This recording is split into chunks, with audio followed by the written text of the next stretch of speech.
Jaya TV நேயர்களுக்கு நமஸ்காரம். அர்த்தமுள்ள ஆன்மீகம் பகுதியில் உங்கள் அனைவரையும் சந்திப்பதில் மிக்க மகிழ்ச்சி. இன்னைக்கு நம்ம என்ன பார்க்க போறோம் சொல்லி பார்த்தோம்னா, ஆடி மாதம் என்பது அம்மனுக்கு உகந்த மாதமாக ஏன் கருதப்படுகிறது அப்படிங்கிறத தான் பார்க்க போகிறோம். ஆடி மாதம்னாலே நமக்கு அம்பாள் ஞாபகத்துக்கு வந்துடுறா, புரட்டாசி மாதம்னாலே பெருமாள் ஞாபகத்துக்கு வந்துடுறார் இல்லையா? இந்த வரிசையிலே இந்த ஆடி மாதம் என்பது அம்மனுக்கு உகந்த மாதமாக ஏன் கருதப்படுகிறது அப்படிங்கிற கேள்விக்கான விடையைத்தான் பார்க்க போகிறோம். ஆடி மாதத்தை கடக மாதம் என்ற பெயரிலே அழைப்பார்கள். இது என்ன கடக மாதம் அப்படின்னு சொன்னோம்னா, கடகம் என்கின்ற ராசியிலே அந்த சூரியன் சஞ்சரிக்கக்கூடிய மாதம்தான் இந்த ஆடி மாதம் என்பது. அதாவது நம்முடைய தமிழ் மாதங்கள் அத்தனையுமே சூரியனுடைய சஞ்சாரத்தின் அடிப்படையிலே அமைந்தவைதான். உதாரணத்திற்கு ஒரு மேஷ மாசம்னு சொன்னா சித்திரையிலே, அதாவது சித்திரை மாதம் முழுக்க மேஷ மாசம் சொல்லுவா. சித்திரை மாதம் முழுக்க மேஷ ராசியிலே சூரியன் சஞ்சரிப்பார். அந்த வரிசையிலே இந்த ஆடி மாதம் முழுக்கவே கடக ராசியிலே சூரியன் என்பவர் சஞ்சரிக்கிறார். சரி சார், அதற்கும் அம்பாளுக்கும் என்ன சம்பந்தம் அப்படின்னு சொல்லி பார்த்தோம்னா, சூரியனைத்தான் பித்ருகாரகன் என்று சொல்கிறோம்.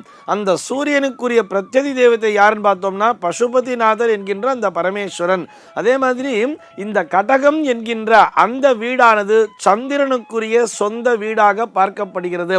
சந்திரன் என்கின்ற கிரகத்தினுடைய ஆட்சி வீடாகத்தான் இந்த கடகத்தினை வைத்திருக்கிறார்கள். இந்த சந்திரனைத்தான் மாத்ருகாரகன் அப்படின்னே சொல்றோம். அம்பிகையின் அம்சமாக சந்திரனை பார்க்கிறோம். நமக்கு சந்திரன் தான் அம்பிகையுடைய அம்சம்ங்கிறது இந்த அபிராமி அந்தாதி, அந்த அபிராமி பட்டருடைய கதையை படித்தாலே நமக்கு தெரிஞ்சிடும். அந்த அம்பாளினுடைய முகமே சந்திரன் முழு மதியாக அவருடைய கண்ணுக்கு பட்டதல்லவா? இப்படி இந்த சந்திரனுக்குரிய அந்த ராசியிலே, அதாவது சந்திரனுடைய சொந்த வீடாகிய கடக ராசியிலே அந்த சூரியன் வந்து சஞ்சரிக்கிறார் அப்படின்னு சொல்லும் பொழுது, சந்திரனுடைய பிரத்யதி தேவதை கௌரி பார்வதி என்கின்ற அம்பிகை, அம்பிகையினுடைய வீட்டிலே இறைவன் வந்து, அதாவது பரமேஸ்வரன் வந்து தங்குகின்ற மாதமாக இந்த மாதமானது பார்க்கப்படுகிறது. இப்படி நம்ம புரிஞ்சுக்கலாமே. அதாவது தன்னுடைய சக்தியோடு வந்து சிவம் இணைகின்ற மாதமாக இந்த மாதமானது பார்க்கப்படுகிறது. அதனால தான் இந்த மாதத்தில் வந்து அம்பாள் தவம் இயற்றுகிறாள் அப்படின்னே சொல்கிறோம்.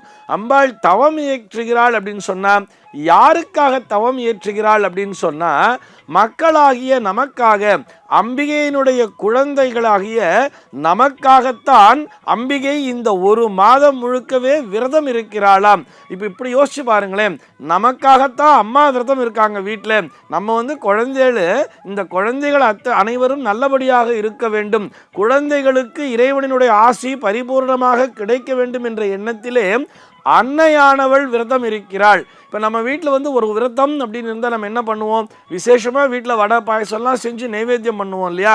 அதே மாதிரி தான் அன்னையானவள் நமக்காக இந்த ஒரு மாதம் முழுத விரதம் இருப்பதால் அம்பிகைக்கு விசேஷமாக நாம் வந்து அந்த படையல், அதாவது இந்த பொங்கல் வைக்கிறது, இந்த மாதிரி விசேஷங்கள் எல்லாம் செய்து அம்பிகைக்கு சிறப்பு அபிஷேக ஆராதனைகளை செய்து வழிபடுகிறோம்.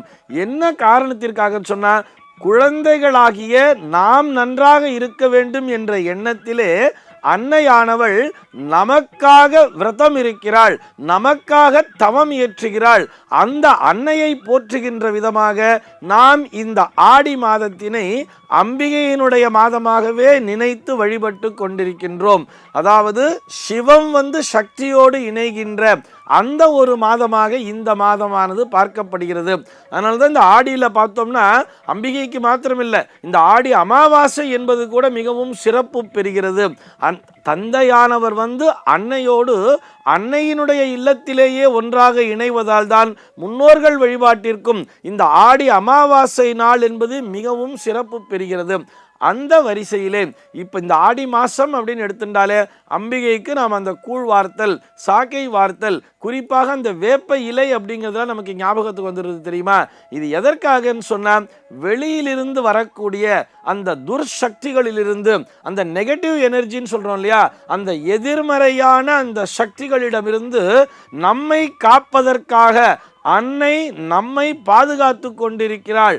அவளை போற்றுகின்ற விதமாக, அன்னையை போற்றுகின்ற விதமாக நாம் இந்த மாதத்திலே அம்பிகை வழிபாட்டினை மேற்கொண்டு வருகிறோம். இப்படி ஜோதிடவியல் ரீதியாகவும் சரி, தட்பவெப்பநிலை ரீதியாகவும் சரி, அம்பிகைதான் நம்மளை காப்பாற்றி கொண்டிருக்கிறாள். ஆன்மீக ரீதியாக பார்க்கும் பொழுதும் அம்பிகைக்குரிய மாதமாகவே இந்த ஆடி மாதமானது போற்றப்படுகிறது. இதனை மெய்ப்பிக்கின்ற விதமாகத்தான் இந்த ஆடி மாசத்திலே பார்த்தோம்னா பெண்கள் அனைவருமே தங்களுடைய குழந்தைகள் நன்றாக இருக்க வேண்டும், தங்களுடைய கணவன்மார்கள் நன்றாக இருக்க வேண்டும், தங்களுக்கு அந்த மாங்கல்ய பாக்கியம் என்பது கிடைக்க வேண்டும் என்ற நோக்கத்தோடு இந்த ஆடி மாதம்லாம் எடுத்துக்கோங்களேன். அந்த ஆடி 18 ஆகட்டும், ஆடி பெருக்கு அப்படிங்கிற விஷயம் சொல்கிறோம் இல்லையா, அன்னைக்கு பார்த்தோம்னா காவேரி கரையில் எல்லாரும் ஸ்நானம் பண்ணிட்டு அந்த திருமாங்கல்ய சரட்டினை மாற்றிக்கொள்வார்கள். இப்படி அந்த சக்தியினுடைய துணை என்பது நமக்கு கிடைக்க வேண்டும் அப்படிங்கிற அந்த எண்ணத்தை அவர்கள் செயல்படுத்தி கொண்டிருக்கிறார்கள். ஆடி அப்படின்னு சொன்னாலே அது ஒரு மங்களகரமான மாதமாகவே பார்க்கப்படுகிறது.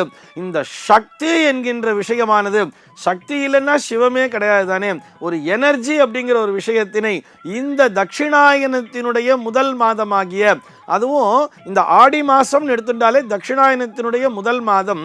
தட்சிணாயனம் என்பது தேவர்களினுடைய அந்த இரவு பொழுதாக பார்க்கப்படுகிறது. அதாவது நான் ஈஸியாக புரிகிற மாதிரி சொல்லணும்னா, நமக்கெல்லாம் இந்த மாலை பொழுதுன்னு வர்றது இல்லையா, அந்த மாலை 6 மணியிலிருந்து 8 மணிக்குள்ளாக அப்படின்னு வச்சுக்கோங்களேன், அந்த சாயரக்ஷ பூஜைன்னு சொல்கிறா இல்லையா, அந்த நேரமாகத்தான் இந்த ஆடி மாதமானது தேவர்களை பொறுத்தவரை அமைகிறது. நம்ம என்ன பண்ணுவோம், சாயங்காலம் வீட்டில் விளக்கு வைக்கிற நேரம் சொல்லுவா தெரியுமா, வீட்டிலே அந்த நேரத்திலே விளக்கேற்றி வழிபட வேண்டும்னு சொல்றா இல்லையா, எதற்காக, அம்பிகையினுடைய அருளை பெற வேண்டும் என்பதற்காகத்தானே. அதுபோல இந்த ஆடி மாதமானது மாலை பொழுதினுடைய முதல் 2 மணி நேர காலமாக தேவர்களுக்கு அமைவதால் இந்த நேரத்திலே அவசியம் அந்த அம்பிகையினுடைய அருளை வேண்டி பூஜிக்க வேண்டும் என்பதால் தான் இந்த ஆடி மாதம் என்பது அம்மனுக்கு உகந்த மாதமாக கருதப்படுகிறது. சர்வே ஜனாஹ சுகினோ பவந்து.